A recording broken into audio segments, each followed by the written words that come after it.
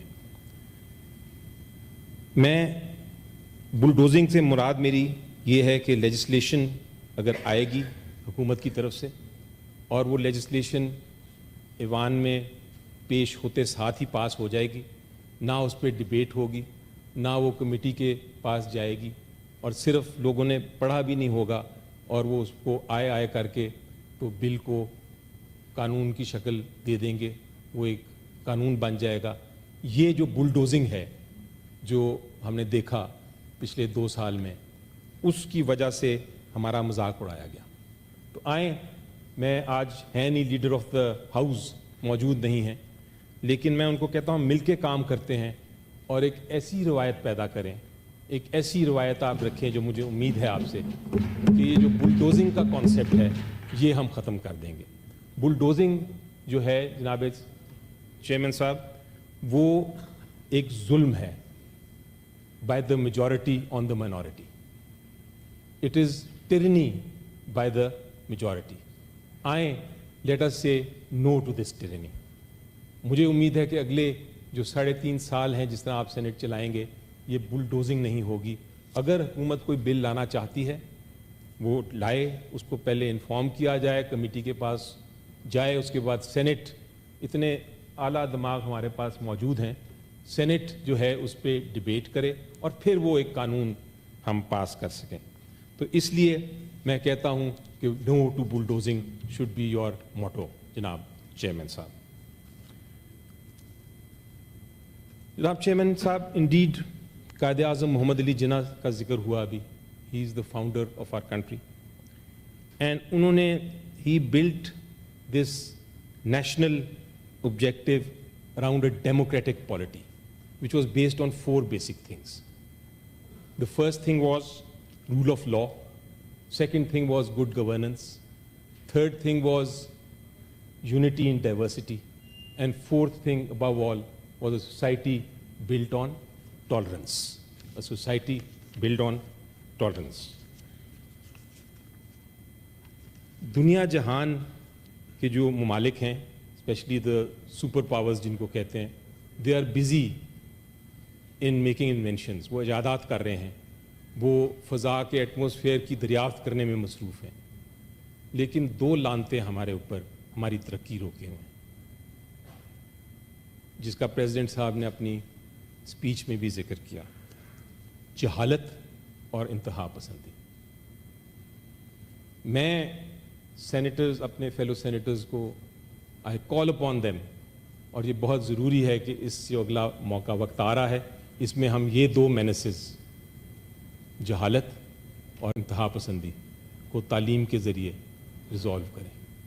ہمیں اس کے اوپر کام کرنا ہے سر. پچھلی بار میں نے دیکھا کہ ہم نے 100 سے زیادہ یونیورسٹیز کے لاز پاس کر دیے، بل پاس کر دیے. Universities banana is not education. Education, universities کا کام ہے ریسرچ. ایجوکیشن شروع ہوتی ہے نیچے سے. ہم نے اس پہ کام کرنا ہے sir, and hopefully we will be doing that. And I will again quote Quaid Azam محمد علی جناح آن دس. جب وہ پاکستان کی first educational conference of 1947 address کر رہے تھے تو انہوں نے کیا کہا؟ He said there is no doubt that the future of our state will and must greatly depend upon the type of education we give to our children. There is immediate and urgent need for giving scientific and technical education to our people. یہ جو scientific and technical education ہے جو 1947 میں قائد اعظم نے کہا، we have still to achieve that. دنیا کہاں سے کہاں نکل گئی، آئی ٹی آ گیا، لوگ نکل گئے، ہیومن فورسز آ گئے، ہماری پاپولیشن ایکسپینڈ کر رہی ہے، ایکسپلوڈ کر رہی ہے. We are not doing anything for that.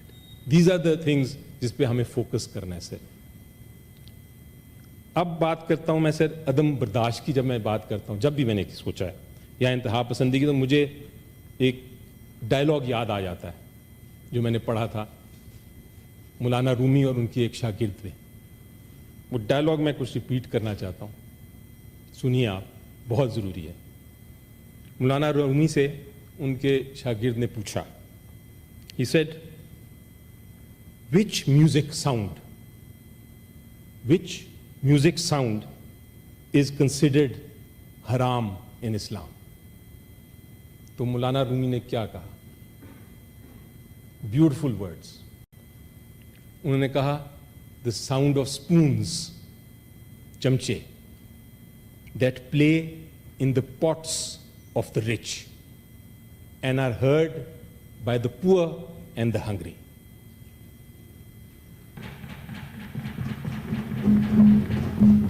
سر, جب تک ہم یہ مزری آف پاورٹی کو ٹیکل نہیں کریں گے, until we get rid of this sound, we will not be able to progress. We will not be able to kill this extremism and intolerance. انتہائی پسندی اور عدم برداشت ختم نہیں ہوگا جب تک ہم پاورٹی ایلیویٹ نہیں کریں گے. جناب چیئرمین, حال ہی میں ایران نے جوابی حملہ کیا اسرائیل پہ. پاکستان کا اس پہ کیا رد عمل ہے اور کیا ہونا چاہیے؟ سینٹ کو اس کے اوپر اعتماد میں لینا بہت ضروری ہے, اور بہت ضروری ہے کہ ہم اس کے اوپر ڈبیٹ بھی کر سکیں. تو میری التجا ہوگی آپ کو کہ نیکسٹ سیشن میں فارن منسٹر کو بلائیں اور ان کو کہیں کہ وہ ہمیں بریف کریں اس سارے معاملے کے بارے میں, تاکہ ہم اس پہ ڈبیٹ کر سکیں اور اپنی اپنی رائے اس پہ دے سکیں. محترم چیئرمین صاحب, آخر میں بات کرنا چاہوں گا سیاسی انتقام کا, پولیٹیکل وکٹمائزیشن جو ہوتی ہے. پی ٹی آئی کے بانی چیئرمین عمران خان صاحب, ان کی اہلیہ, پی ٹی آئی کی جتنی لیڈرشپ ہے, خواتین ہیں, ورکرز ہیں, ان کی اگر سیاسی انتقام یا پولیٹیکل وکٹمائزیشن کی میں داستان لکھنا شروع کروں تو ایک بڑی کتاب بن جائے گی. لیکن میں کچھ خاص باتوں کا ذکر کرنا چاہوں گا. جو 3 کیسز ہیں, فار ایگزامپل توشہ خانہ کیس, سائفر کیس اور عدت کیس, ان کی جو سزائیں ہیں ان کا میں اس لیے ذکر کرنا چاہوں گا کیونکہ نا انصافی کی بدترین مثالیں ہیں وہ, جہاں آپ خود سوچیں جناب چیئرمین کہ وکلا کو پیش نہیں ہونے دیا گیا, جہاں جو شہادتیں آئیں ان کے اوپر جرح نہیں کرنے دی گئی, جہاں عمران خان صاحب اور ان کی اہلیہ اور باقی جو ایکیوز تھے ان کو اپنی شہادت ڈیفنس میں پیش کرنے کی اجازت نہ دی گئی ہو, جیل میں ٹرائل ہو رہا ہو جو پبلک میں نہیں آتا, جہاں سزائیں 15 دن میں ہو جائیں. وہ بدترین اگزامپلز ہیں ناانصافی کے. اور ناانصافی ظلم کا ایک طریقہ ہے, ناانصافی اور ظلم ایک ہی چیز ہے. مجھے یقین ہے کہ اگر آپ سیاست کو سائڈ پہ کریں اور جتنے بھی یہاں سینیٹرز بیٹھے ہیں اگر وہ جا کے اکیلے اپنے دل اور دماغ سے سوچیں گے تو وہ بھی یہی کہیں گے کہ یہ کیسز ناانصافی پہ مبنی ہیں, یہ پولیٹیکل وکٹمائزیشن ہے, یہ ظلم ہے. جناب چیئرمین, اسی طرح یہ ذکر کرنا بالکل ضروری ہے کہ پی ٹی آئی کی جو لیڈرز ہیں, بالخصوص ہمارے پنجاب کے لیڈرز, شاہ محمود قریشی صاحب جس میں آپ کے پرویز الہی صاحب ہیں, ہمارے اپنے سینیٹر اعجاز چودھری ہیں, پنجاب کی جو خواتین ہیں, پنجاب کے جو مختلف ورکرز ہیں, وہ سارے سلاخوں کے پیچھے بند ہیں صرف پولیٹیکل وکٹمائزیشن کے تحت. اسی طرح P T I it self جو جماعت ہے اس کو آپ دیکھیں, ریزرو سیٹس ان سے لے لی گئیں, ہم سے لے لی گئیں, اور یہ جواب بھی آتا ہے کہ جی وہ تو عدالت نے فیصلہ کیا, الیکشن کمیشن نے کیا. لیکن فیصلہ قانونی چھوڑ دیجئے, ایک سیکنڈ کے لیے آپ یہ بتائیے کیا یہ جمہوریت کے عمل کے مطابق ہے کہ ایک سب سے بڑی پولیٹیکل پارٹی اس کو کوئی ریزرو سیٹ نہ ملے. لوگوں نے الیکٹ کیا لیکن ریزرو سیٹس نہ دی.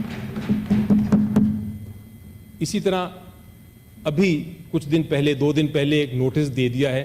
3 بار ہم الیکشنز کرا چکے ہیں اپنے انٹرنل. اب ایک الیکشن کمیشن آف پاکستان نے پھر نوٹس دے دیا ہے کہ جو نیا الیکشن آیا ہے جس کو پوری میڈیا نے دیکھا, جس پہ کوئی پولیٹیکل جماعت نے سوال نہیں اٹھایا, اس کو الیکشن کمیشن آف پاکستان نے پھر اٹھا لیا اور نوٹس دے دیا ہے کہ ہم اس کو دیکھیں گے. کیا اپوزیشن کے بغیر, الیکشن کمیشن کا تو ایک ہی ایم ہے جناب چیئرمین, وہ یہ ہے کہ پی ٹی آئی اس پورے پولیٹیکل پروسیس سے باہر نکل جائے, وہ پارٹی ہی ختم ہو جائے. کیا میرے جو گورنمنٹ کے سینیٹرز ہیں اور جو گورنمنٹ ہے وہ خوش ہوگی اگر اپوزیشن ہی نہ ہو؟ کیا وہ یہی چاہتے ہیں کہ وہ ایسی ایک ڈیموکریسی ہو, ایسی جمہوریت ہو جس میں ایک سب سے پاکستان کی مقبول جماعت ایگزسٹ ہی نہ کرے؟ تو یہ جو پولیٹیکل وکٹمائزیشن ہے جناب چیئرمین, ہم ساری بڑی اچھی باتیں کر رہے ہیں کہ ہمیں گفتگو اچھی کرنی چاہیے, ہمیں جھگڑا نہیں کرنا چاہیے, ہمیں بہتری لوگوں کی جو ہمارا فریضہ ہے کہ لوگوں کی بہتری کے اوپر کام کریں, ہمیں اس طرف جانا چاہیے, ہمیں رول آف لا کی بات کرنی چاہیے, ہمیں رول آف لا کو مضبوط کرنا چاہیے, جمہوری عمل کو مضبوط کرنا چاہیے. ساری بڑی اچھی باتیں ہیں, لیکن اگر پولیٹیکل وکٹمائزیشن, یہ جو سیاسی انتقام ہے, اگر یہ ہم ختم نہیں کریں گے, اگر سینٹ اپنا آئینی, قانونی اور اخلاقی حق پورا اور ذمہ داری پورا نہیں کرے گی اس معاملے کو ختم کرنے کی, تو مجھے پھر جناب چیئرمین افسوس سے کہنا پڑتا ہے کہ امن نہیں ہوگا. With this and with thanks to you, I end my speech. Thank you.